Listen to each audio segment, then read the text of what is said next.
हर rape की सज़ा मौत होनी चाहिए और हर कत्ल की सज़ा मौत होनी चाहिए। एक खाली कत्ल कर देने की भी सज़ाए मौत तो होनी ही चाहिए, कैपिटल पनिशमेंट। आफ्ताब को भी, लेकिन हमारी तो पूरी सोसाइटी, पूरा मुआशरा ऐसा है जो सिखा रहे हैं, टीच कर रहे हैं, ट्रेन कर रहे हैं कि तुम्हें कुछ करना है तो कैसे करो, और बेरहम बना रहे हैं सबको।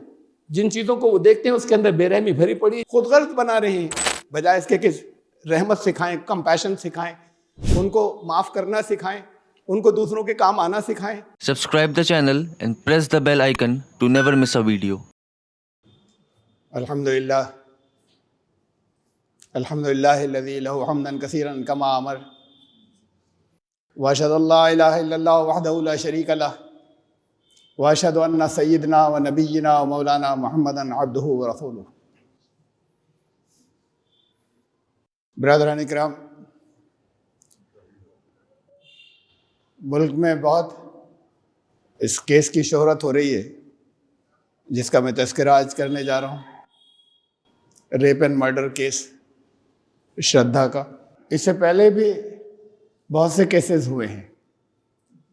चंद सालों में एक आध केस ऐसा होता है जिससे बहुत ज़्यादा पब्लिसिटी मिल जाती है, और न मालूम कितने ऐसे केसेस होते हैं जो लोगों के इल्म में ही नहीं आते।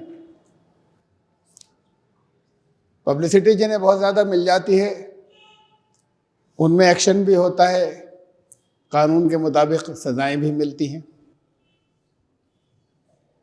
लेकिन बहुत बड़ी तादाद में वो केस जो रिपोर्ट भी नहीं लिखी जाती, जिनकी कहीं लिखी जाती है तो वो कहीं सर्दखाने में दफन हो जाती है, वो भी जैसे केस होते हैं इससे ज़्यादा भयानक होते हैं, और मुजरिम उनमें साफ बचकर निकल जाते हैं। इस केस की तफसीलात आपके इल्म में है, इसलिए कि बहुत ज़्यादा पब्लिसाइज हो गया। इन शॉर्ट ये कि ये दोनों साथ में लिव इन रिलेशनशिप में रहते थे मुंबई के अंदर, श्रद्धा और आफ्ताब।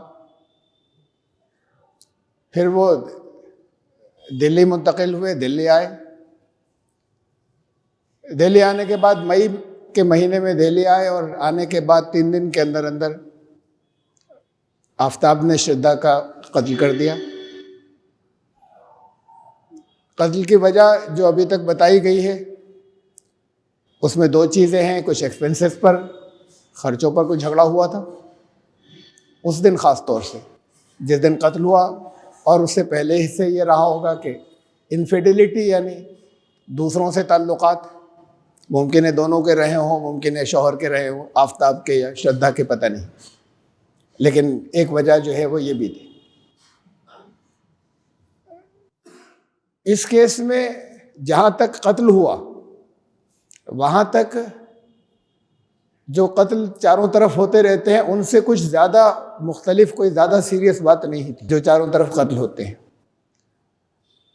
डेड बॉडी को डिस्पोज करने का जो तरीक़ा था कि 35 टुकड़े उसके किए लाश के, फ्रिज नया ख़रीदा, उसमें 18 दिन तक बॉडी पार्ट्स उसके अंदर रखे, 18 दिन तक उनको अलग अलग जगहों पे वो डिस्पोज करता रहा।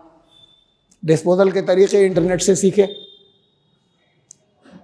ये हिस्सा बहुत बेईमाना था, बहुत सफाकाना था, बहुत ही सख्त दिल का आदमी कर सकता है जो मर्डर करे, लेकिन उसके बाद मर्डर को छुपाने के लिए जिसके साथ रहता था उसी के 35 टुकड़े करने के बाद फ्रिज में रखे रहा।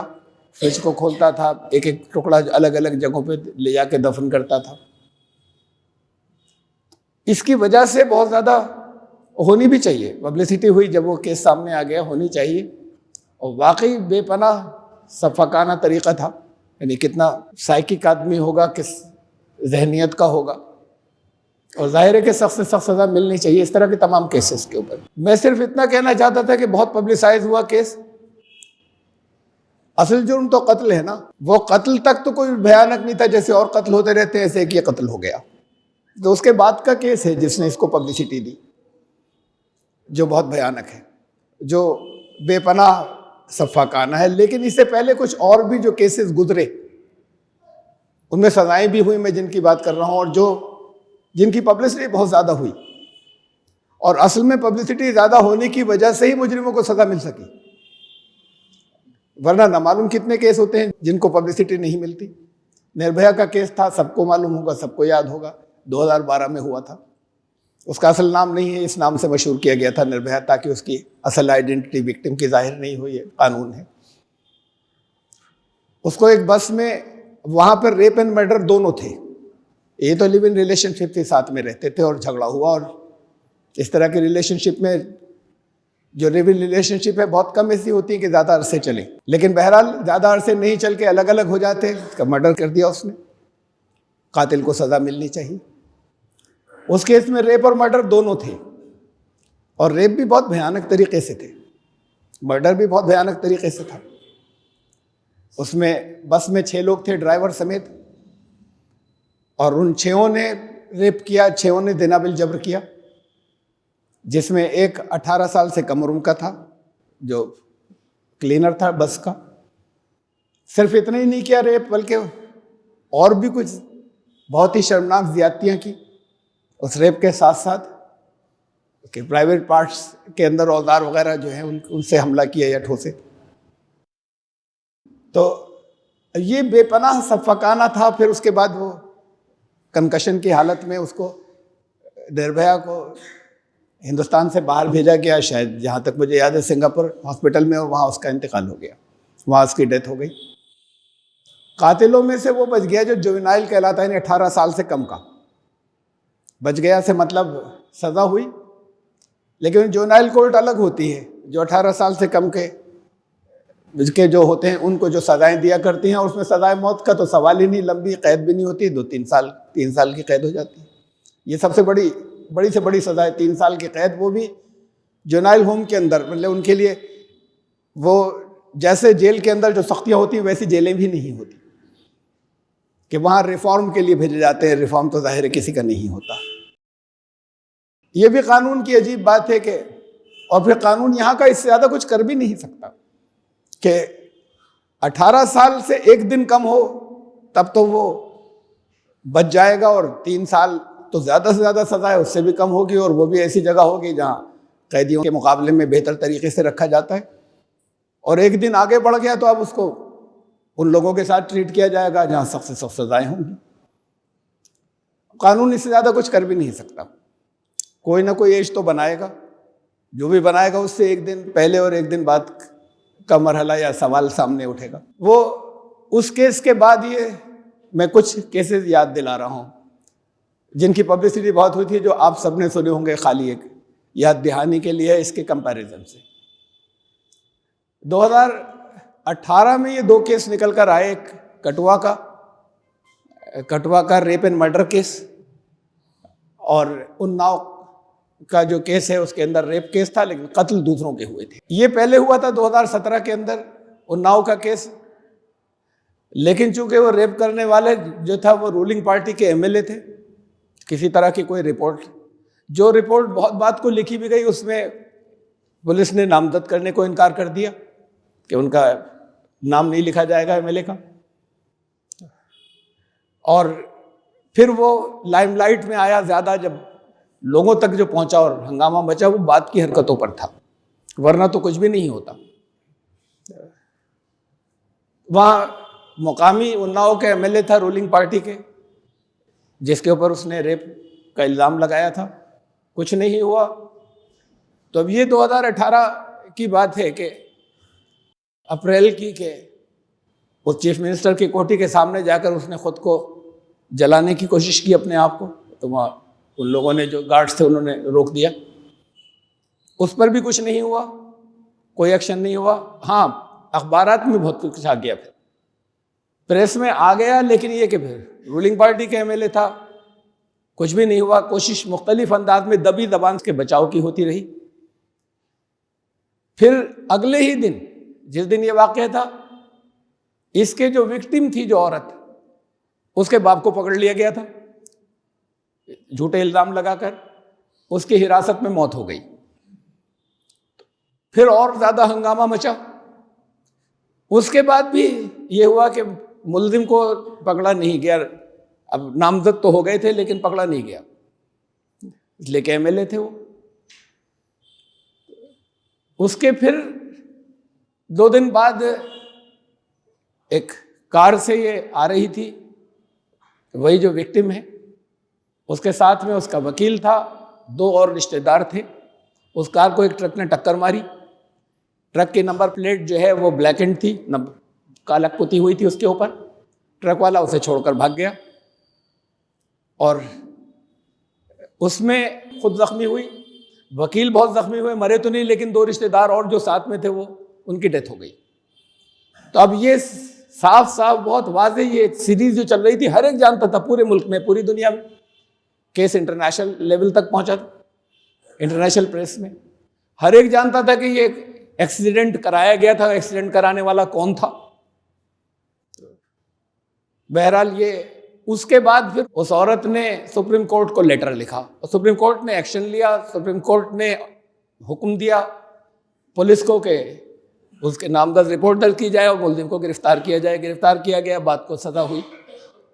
ये फाइनल हो गया कि कत्ल, जो कस्टडी में कत्ल था उसमें इसका हाथ था, इसी एमएलए का। जो कस्टडी में कत्ल हुआ ये सबूतों के साथ में केस के अंदर साबित हो गया। वो साबित नहीं हो सका ट्रक वाला कि उसमें जो 2 लोगों की मौत हुई, लेकिन एक कत्ल हुआ आमदन। जेल के अंदर हिरासत में इसका बाप औरत का मारा गया, उसकी मौत हुई। तो एक कत्ल भी हुआ, एक रेप भी हुआ। उनको उम्र कैद की सजा हुई। कुलदीप सिंह सेंगर शायद नाम था उनका, जो एमएलए थे। लेकिन शर्मनाक बात यह है कि उन्नाव बहुत आखिर तक, जब तक सुप्रीम कोर्ट का ऑर्डर नहीं हुआ, एडमिनिस्ट्रेशन उनको बचाने की कोशिश करता रहा एमएलए को। इस ऑर्डर के बाद, फैसला होने के बाद, गिरफ्तार हो जाने के बाद उन्नाव में जलसे हुए, जिसे उन्हीं की पार्टी के दूसरे और जो एमएलए थे उन्होंने आने के बाद एड्रेस किया और उन्होंने कहा कि ये गलत हुआ जो कुछ हुआ, और एक दिन तो फिर आएंगे हमारे पास और फिर ठाठ से जिएंगे। ये लोगों का, या जो लोग उनके साथ दे रहे थे, ये उनका मैं तर्ज अमल बता रहा हूं। ये केस जो था कहीं ज्यादा भयानक था। ये जो अब हुआ उसमें सिर्फ उम्र कैद की सजा हुई। उम्र कैद की सजा छूट जाएगा। उस छूट जाने से कहीं ऐसा नहीं है कि किसी जगह पर कहीं पे नदामत है, शर्मिंदगी है। अपनी आखिरी दर्जे की कोशिश की थी और उसके बाद बच नहीं सके सुप्रीम कोर्ट के ऑर्डर के बाद। तो क्या इस केस में, जहां पर ऐसे घर वालों को चुन चुन कर मारा गया और दुनिया जानती है कि वो 2 और लोगों को जो मारा गया, और इसको मारने की कोशिश थी, जख्मी होकर बच गई, वकील जख्मी होकर बच गया, इन सबको मारने की कोशिश थी, ट्रक ने टक्कर मारी, और सब जानते हैं कि किसने कराया था। हाँ, वो सबूत जो अदालत के लिए दरकार होते हैं वो काफ़ी नहीं हो सके थे अदालती कार्रवाई के लिए या मुकदमे के लिए, तो इसलिए वो इल्ज़ाम जो है वो नहीं आया। इसके लिए क्या उम्र कैद की सज़ा काफ़ी है इस जुर्म के लिए? सिर्फ जिना बिल जबर के ऊपर भी मौत की सज़ा होनी चाहिए। और उन्हीं दिनों में ये कठुआ वाला केस पब्लिसाइज हुआ था। ये कठुआ वहाँ जम्मू कश्मीर में, जम्मू के अंदर कठुआ के करीब में एक गांव था। वहाँ एक 8 साल की बच्ची आसिफा बानो, उसको अगवा किया गया। एक मंदिर में 8 दिन तक 7 लोगों ने सुबह शाम दिन रात रेप किया उसे। 8 साल की बच्ची के साथ में रेप होता रहा। उसको जब वो बहुत ही ज़्यादा, यानी ऐसा कि कहीं उससे तकलीफ, बेहोशी से मर नहीं जाए, तो उसको कुछ सेडेटिव दिए जाते थे। बहुत भयानक है। सारी जो तफसीलात आई थी सबके यहाँ पे तस्करा भी की भी गुंजाइश नहीं है। और आखिरी भयानक बात यह कि उसके अंदर, यानी जो 7 मुल्जिम पकड़े गए थे, 4 पुलिस वाले थे। एक हायर लेवल का पुलिस ऑफिसर था, एक सब इंस्पेक्टर था, एक कांस्टेबल था और एक और कोई पुलिस ऑफिसर था। ये पकड़े गए थे उसके अंदर, जुर्म इन्हें मालूम था, शील्ड करने, सबूतों को ज़ाय करने के इल्ज़ाम में। और उन दिनों में जो मुझे याद है मैंने पढ़ा था, वो जो मैं सबसे ज़्यादा भयानक बात के, ये सबको मालूम था, तय हुआ था आपस में कि अब इसे ख़त्म कर दिया जाए। जब वो 8 या 10 दिन गुजर गए थे, बिल्कुल सही तो नहीं मालूम हो सका कितने दिन गुजरे थे, वो 8 से 10 दिन के बीच में। तो फिर जब ये सबको मालूम था, उनको तय हो गया था कि अब इसे ख़त्म कर दिया जाए, इस लड़की को। तो ख़त्म करने से पहले एक पुलिस वाले ने कहा कि आखिरी दफ़ा एक बार मैं और एंजॉय कर लूँ, अब तो आज तो मारी ही जाएगी। और उसके बाद फिर उसका कत्ल हुआ। पूरी दुनिया के प्रेस ने लिया उसे जब लाश मिली, और उसके बाद फौरन ही चीज़ें जो हैं वो आ गई सामने के, मंदिर में सबूत मिल गए, उसके बाल और दूसरी और बहुत सी चीज़ें। ज़्यादा फिर आगे जो अफसोसनाक बातें चली वो वहाँ का लोकल लोगों का तर्ज अमल। तमाम वकीलों ने वहाँ के पूरी कोशिश इस बात की कि इसके बाप को वकील ना मिले, कोई वकील ना मिले। एक लेडी थी, मुझे उनका नाम याद नहीं, वो तैयार हुई सिर्फ कि मैं केस लूंगी। उसके ऊपर प्रेशर डाला गया, धमकियां दी गई। उसने दरखास्त दी कि हाई कोर्ट इसको शिफ्ट किया जाए केस को दूसरी जगह, और दूसरी स्टेट के अंदर शायद पंजाब में शिफ्ट किया गया केस में। उसकी मुखालफत हुई कि शिफ्ट ना हो। और फिर वहाँ एक हिंदू एकता मंच के नाम से एक मार्च निकला, बहुत बड़ी तादाद शरीक हुई, जिसमें 2 MLA शामिल थे जिसे लीड कर रहे थे। और वो मार्च उसकी हिमायत में था, इनकी जो लोग पकड़े गए थे कि इन्हें छोड़ा जाए और ये बेगुनाह है। भाई आप इंक्वायरी होने दीजिए कि बेगुनाह है कि नहीं है। और ज्यादातर सबूत तो उस वक्त तक सामने आ गए थे।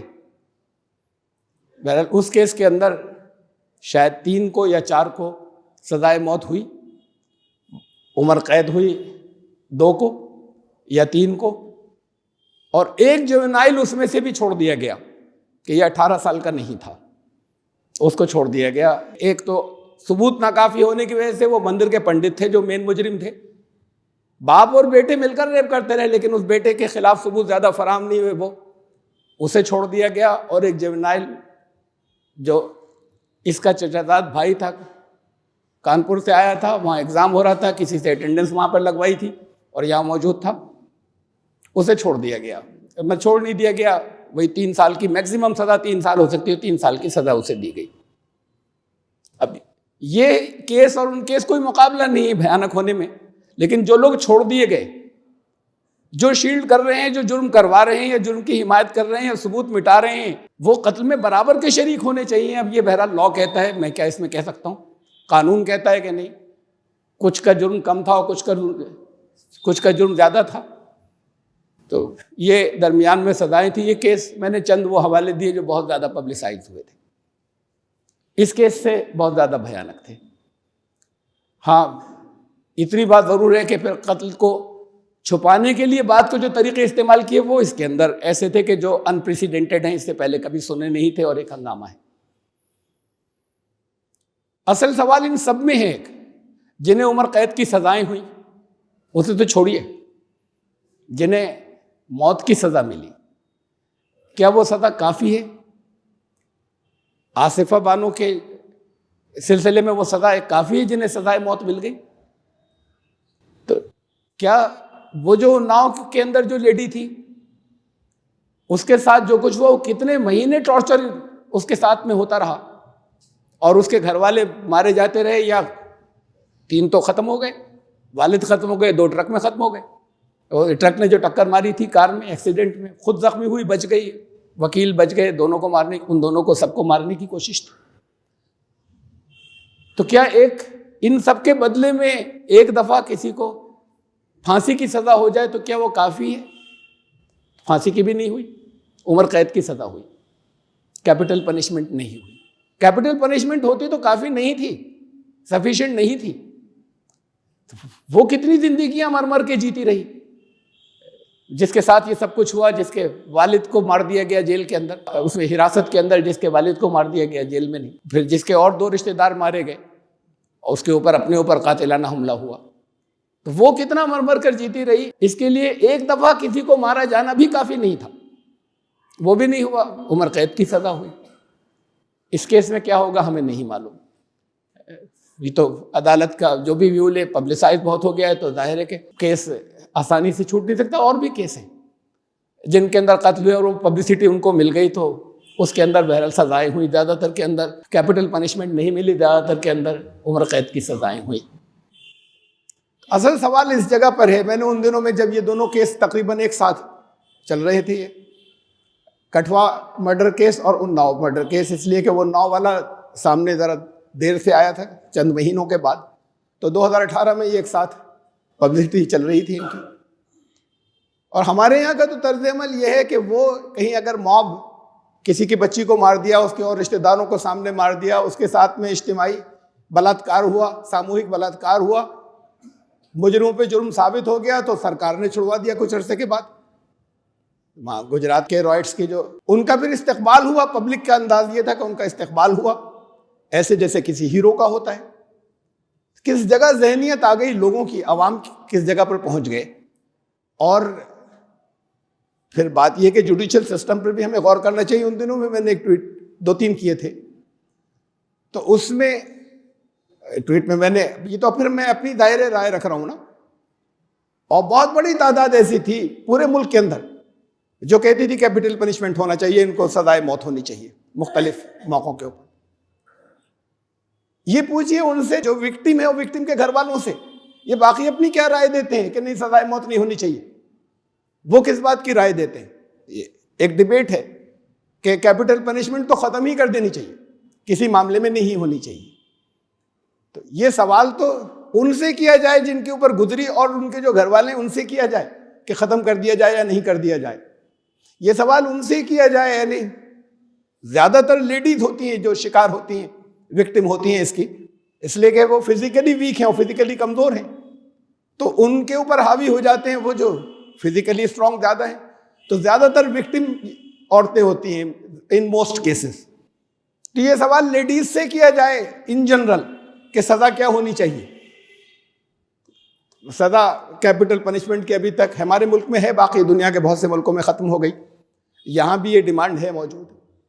लेकिन जब तक है वहां हर एक को इस तरह के केसेस में क्यों नहीं मिलती? बराबर के शरीक हैं वो जिन्होंने मदद की, जिन्होंने जुर्म के अंदर चाहे हिस्सा नहीं लिया हो, जिन्होंने जुर्म को छुपाया, ये सब साथ में बराबर के शरीक हैं। और इस केस के साथ ही साथ ये जो इस वक्त चल रहा है वो एक और हुआ है, वो इसकी इतनी पब्लिसिटी है कि वो पीछे चला गया, वो किसी को मालूम भी नहीं है, अक्सरियत को नहीं मालूम है, बिल्कुल साथ ही साथ हुआ है। वो इसी नवंबर महीने के अंदर, ये तो नवंबर में तो यही सामने आया, कत्ल था मई का। इसी नवंबर के महीने में मध्य प्रदेश में एक अभिजीत पटेदार है, उसने एक औरत को एक रिजॉर्ट के अंदर कत्ल किया, और कत्ल करने के बाद उसकी वीडियो बनाई, लाश की वीडियो बनाई। वीडियो बनाने के बाद अपना बयान जारी किया कि मेरा नाम अभिजीत पटेदार है, मेरा पार्टनर, हम दोनों मिलके मैं और मेरा पार्टनर हम पटना में मिलके एक बिजनेस करते हैं। इस औरत से हम दोनों लोगों के ताल्लुकात थे। फिर इसने चीटिंग बहुत की, मेरे पार्टनर से 12 लाख रुपए लेकर आ गई और भागी।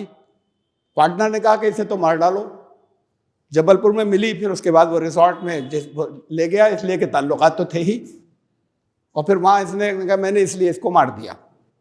पकड़ा नहीं गया है, गायब हो गया है। इकबाली बयान तो उसने इशू किया, वो इकबाली बयान सोशल मीडिया के ऊपर डाला, इंस्टाग्राम के ऊपर, उस औरत के इंस्टाग्राम के अकाउंट के ऊपर उसमें डाला। तो ये केस तो लोगों को मालूम ही नहीं है, वो इसमें दब गया, हंगामा जो है इसका है इसका। तो ये चारों तरफ जो होते रहते हैं कत्ल, हर रेप की सजा मौत होनी चाहिए और हर कत्ल की सजा मौत होनी चाहिए।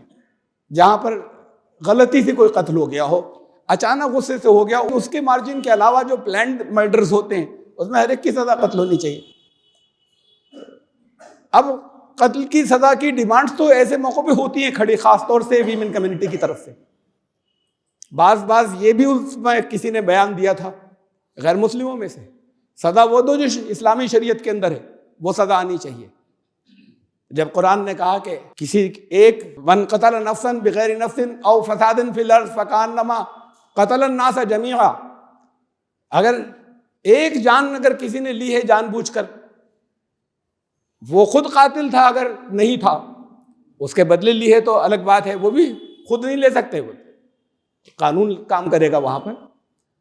या वो फसाद जमीन में फैलाया था, वो भी कानून करेगा, कोई दूसरा कत्ल नहीं कर सकता। इन दोनों जुर्मों के अलावा किसी की अगर जान ली गई है तो ऐसा है जैसे तमाम इंसानियत को कत्ल कर दिया। जिसने किसी एक को जिंदगी दी या जान बचाई, उसने तमाम इंसानियत को जैसे कि बचा लिया। जो ये कहता है अगर ये चीज अगर लागू हो जाए, ये चीजें चल जाए, सबको होने चाहिए जरूर, लेकिन इसके साथ बात चीजें और भी हों। मैंने जो अपने तफसीली जब मशवरे रखे थे, रेप की डेफिनेशन जो है उसको मॉडिफाई होना चाहिए। अब घर के अंदर हस्बैंड वाइफ में रेप, उन्होंने रेप का इल्जाम लगा दिया वाइफ ने, अब ये रेप विक्टिम हो गई, वहां पर कत्ल की सजा थोड़ी दी जाएगी, कैपिटल पनिशमेंट, उसको रेप के अंदर शुमार किया जाता है। बहुत सी और जगह का, एक लड़की 3 बजे रात को, 2 बजे रात को नशे में किसी के साथ में एक होटल में रात भर रही है, सुबह आके उसने कहा कि मुझे रेप कर दिया, वो क्लब से, वो पार्टी से आए थे। इस तरह के केसेस के अंदर उसको रेप नहीं माना जाएगा। तो रेप की डेफिनेशन बड़ी वाइड कर दी है, उसे खत्म किया जाए और कैपिटल पनिशमेंट दी जाए। जब तक ये इतनी वाइड होगी तो कैपिटल पनिशमेंट की कोई तुक नहीं, ये चीज साथ में आनी चाहिए। और फिर ये भी कि कोई अगर, जाहिर है कि सजाए मौत बहुत बड़ी सजा है कैपिटल पनिशमेंट, तो फिर ये भी कि कोई अगर झूठा इल्जाम लगाए किसी के ऊपर और वो साबित हो जाए झूठा इल्जाम लगाए, तो उसको वही सजा मिलनी चाहिए। ऐसा नहीं है, यहाँ पर तो हमारी अदलिया ये कहती है कि जब तक वो मुकदमा कायम ना करे, ये आ जाता है कि ये झूठा था इल्जाम, हो इनको बरी कर दिया गया, उनको नहीं पकड़ा जाता इसलिए कि वो केस फाइल नहीं हुआ है, सूट फाइल नहीं हुआ है। तो ये सोमोटो एक्शन जो है वो कोर्ट को लेना चाहिए कि जिसने झूठा इल्जाम लगाया उन्होंने इसको वही जो सजा दिलवाने की कोशिश की थी वही सजा इन्हें दी जाए, ताकि झूठे इल्जाम भी रुके। इस्लाम ने रखी थी झूठे इल्जाम की सजा, कि कोई झूठा इल्जाम, तोहमत खारी लगाने, रेप की बात तो बहुत दूर की बात है, खाली कोई किसी के ऊपर तोहमत लगाते तो पहले तो ये कि वो माना ही नहीं जाएगा जब तक 4 ऐसी गवाहियां नहीं आ जाए जो बिल्कुल सर्टेन हो, वरना माना ही नहीं जाएगा, इसलिए कि सजा सख्त रखी गई।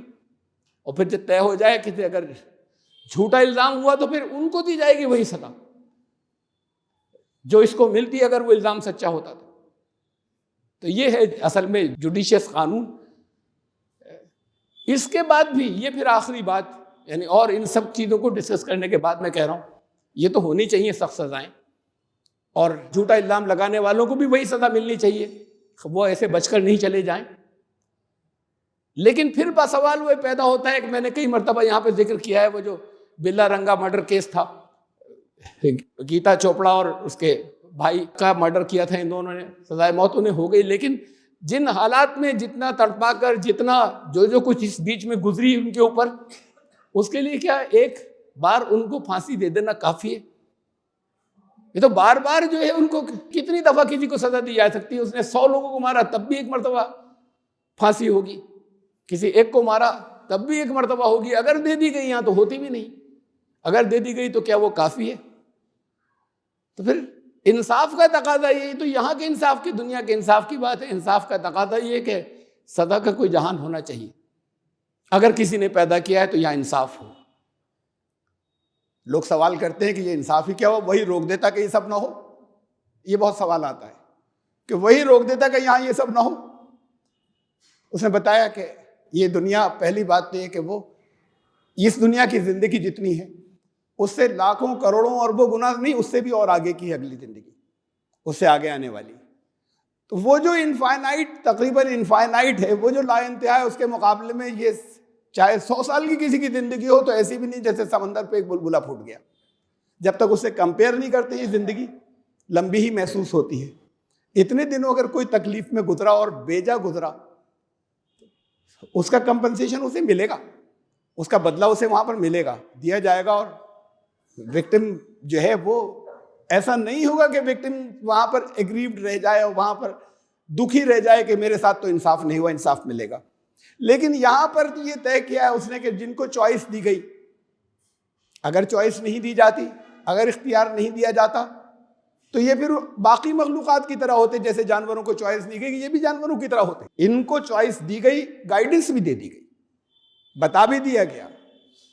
ये अल्लाह नहीं करेगा कि पकड़ के जहन्नम में लोगों को डाले, ये अपने अमाल से जहन्नम में कानून के मुताबिक पहुंच जाएंगे। जा रहे हैं, जिस जगह जा रहे हो वहां आगे रास्ता ही जा रहा है, बता दिया गया। उसी को कहा है, चूंकि अल्लाह ने कानून बनाया कि वो जहन्नम में डाल देगा, तो अपनी जहन्नम खुद सिलेक्ट करते चले जाए मालूम होने के बाद।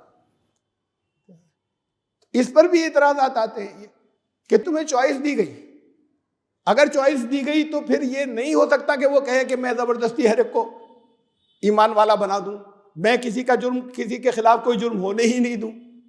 इस मखलूक को इसके लिए दुनिया बनाई थी, इसको तो पैदा ही इसलिए किया गया था कि इन्हें चॉइस दी जाए। चॉइस देने के बाद फिर वो इंटरफेयर नहीं करता। हाँ, वो जहान जो बदले का है वो इतना बड़ा है कि जिन लोगों ने यहाँ पर बिला वजह तकलीफ उठाई, उनका कोई कसूर नहीं था। ये ऐसे ही है कि जैसे यहाँ किसी एक बच्चे की टॉफ़ी छीन ली जाए और उसके बदले उसे पूरा एक कार्टन दे दिया जाए टॉफ़ियों का, तो उसे कोई फिर शिकायत नहीं बचेगी कि वो टॉफी छीन ली गई थी।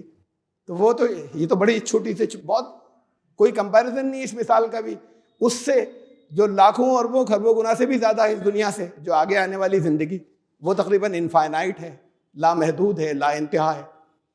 तो फिर वो जिनको यहाँ तकलीफ़ होती है वो ऐसा नहीं होगा कि उन्हें इंसाफ नहीं मिलेगा। अगर बिलावजह तकलीफ़ में रहे तो उस बिलावजह तकलीफ़ का उनको अजर भी मिलेगा, उसका बदला भी मिलेगा। तो ये सवाल मुहम्मल है। ये सवाल का मतलब ये है कि हमें जानवरों की तरह बनाया होता, और मानते हैं लोग जो तकदीर की झूठी रिवायात की बुनियाद पर ही तकदीर के फ़लसफ़े को कि वो तो उसी की मर्ज़ी से पत्ता भी खड़कता है। हाँ, उसी की मर्ज़ी से खड़कता है का मतलब ही उसने कानून बना दिया है, उसके मुताबिक पत्ता खड़कता है, इसलिए उसकी मर्ज़ी से। ऐसा नहीं होता कि वो रोक लेगा, रोक सकता है, नहीं रोकेगा। सब चोर फिर चोरी करे तो उसी की मर्ज़ी से हुई। ये इस्लाम का नहीं है, ये फ़लसफ़ा इस्लाम का नहीं है जो जहनों के अंदर डाल दिया गया है, बाज़ रिवायात ने डाल दिया है। बहुत वाज़ेह तौर पर कुरान ये कहता है कि हक़ आ गया ना, क़ुलिल हक़्क़ु मिन रब्बिकुम, तुम्हारे रब की तरफ से यही हक़ है। इसके बाद कहा कि अब जिसका दिल चाहे, जो चाहे वो ईमान लाए और जो चाहे वो इसका कुफ्र कर दे। फमन शाअ फलयुमिन वमन शाअ फलयकफुर, चॉइस तुम्हारी। इसके खिलाफ नहीं हो सकता। किसी दूसरी जगहों पे बाद रिवायात के अंदर आ गया, बाद आयात के गलत तर्जुमे कर दिए गए और ये रख दिया गया कि बस वो तो वही उसकी मर्जी है, जब दिल चाहे किसी जालिम को छोड़ दे, जब दिल चाहे किसी अच्छे आदमी को उसकी मर्जी सजा दे दी। कोई एक जगह भी कुरान में ऐसा नहीं है जहां पर ये न कहा हो कि तुम जो कुछ करते रहे हो उसकी वजह से तुम्हें जहन्नम, तुम जो कुछ करते रहे हो उसकी वजह से तुम्हें इनाम मिलेगा, तुम्हारे अमाल की वजह से ये लेकर जाएंगे। इसलिए कि उसने आज़ादी दी है, चॉइस दे रखी है। तो जो ये कहते हैं कि वो खुद क्यों नहीं रोक देता, वो उसने तो बड़ी नाइंसाफ़ी की। नाइंसाफ़ी उन्होंने की जिन्होंने अपने आप को खुद पहुंचा दिया जहन्नम में। आपको मालूम हो यहाँ पर, आपको नहीं मालूम और आप जा रहे हैं किसी रास्ते पर, और आगे जाने के बाद वो उस रास्ते में आप फंस जाएं ऐसी तबाही के अंदर के जिससे वहाँ से भाग भी न सकें। वहाँ चाहे जानवर हो चाहे डाकू रहते हों, बता दिया जाए कि उधर जाएंगे तो ये ख़तरा है, बता दिया गया, अब जाना ही चाहते हैं। ये जाने वाले का कसूर है। ये क्यों यहाँ पर ये जो चॉइस दी गई है, ऊंचा स्टेटस है, क्यों नहीं बहुत अच्छी ज़िंदगी अपने आप ले लेते। हाँ, वो लोग जो ये सोचते हैं कि जिन्हें ये बताया गया यही इसी दुनिया में दोबारा जन्म हो जाएगा। मैं कभी कभी सोचता हूँ कि खबरें आती रहती हैं, स्कूल के बच्चों की बस खड्ड में गिर गई, पुल को क्रॉस करके गिर गई। नन्हे नन्हे मासूम माँ बाप ने लंच बॉक्स दे के तैयार करके सुबह से उठे थे, चलते वक्त प्यार किया था, उनको बस में बिठाया था। अब वो बच्चे नहीं रहे, चीख पुकार मच गई। क्या उनसे जाके ये कहा जा सकता है कि क्यों चीखते पुकारते हो? तो पिछले जन्म के कोई डकैत थे, कोई पिछले जन्म के बड़े बड़े मुजरिम थे, इसलिए सजा मिल गई इनको। इस्लाम ने कहा, रसूलुल्लाह के ये बच्चे तो जन्नत के फूल थे। ये जो बिलावजह गए इनकी, वो चाहे जिस घर के अंदर पैदा हुए हों, ये भी झूठी रिवायत गढ़ ली गई कि भाई गैर मुस्लिमों के घर पैदा होगा, बच्चा है, अगर मर गया उसको सजा मिलेगी। नेचुरल जस्टिस के खिलाफ है। ये सब झूठी बातें हैं। कहीं इस तरह की कोई चीज़ कुरान इसकी नफी करता है कि जिसने जर्रा बराबर भी बुराई की उसको उसे देख लेगा खुद, उसके बाद उसका बदला मिलेगा, दिखा दी जाएगी। जर्रा बराबर भी नेकी की उसे दिखा दी जाएगी, उसका भी बदला मिलेगा। उन बच्चों का जो जिनको माँ बाप ने अपने हाथ से उनके लिए क्या क्या तमन्नाएं थी, कितने दुख उठाए थे यहाँ तक लाने में, क्या क्या उनके मुस्तकबिल थे ख़त्म हो गए, उनको बताएं, उनको याद दिलाएं कि तुम ही तो कहते हो, ये तुम ही तो ऐसा मानते हो कि पिछले जन्म के कोई बहुत बड़े बागी थे, बहुत बड़े मुजरिम थे।